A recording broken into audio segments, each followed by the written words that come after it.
Concepita tutta in Italia come auto globale per competere nel segmento premium delle vetture sportive, ma soprattutto la nuova Alfa Romeo Giulia è diversa perché è frutto della passione e dell'amore che molti uomini vi hanno messo lavorando in gran segreto per far rinascere l'Alfa.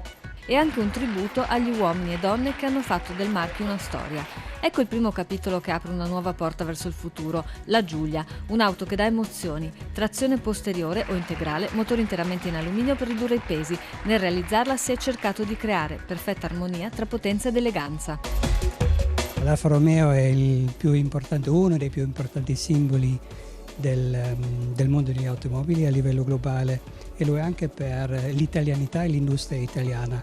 E questa Alfa, quando abbiamo creato il team di cui si è parlato tanto, ha tutto questo, ha questo spirito.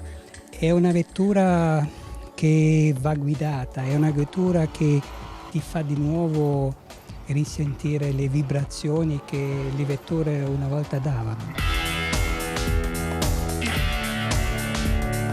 E la Giulia debutta subito con la versione top di gamma, motore V6 di 3 litri biturbo realizzato con Ferrari, scatto da 0 a 100 in meno di 4 secondi, 510 cavalli. Poi arriveranno motori più abbordabili, il 2 litri turbo da 180, 250, 330 cavalli e un turbo diesel 2002 più un 3 litri V6 diesel. Con una distribuzione dei pesi 50-50 per un assetto sempre ottimale sono essenziali le sospensioni. Sull'asse posteriore sono multilink, per l'avamtreno è stata sviluppata una esclusiva che mantiene costante l'appoggio del braccio a terra durante le curve e garantisce stabilità nelle alte accelerazioni laterali.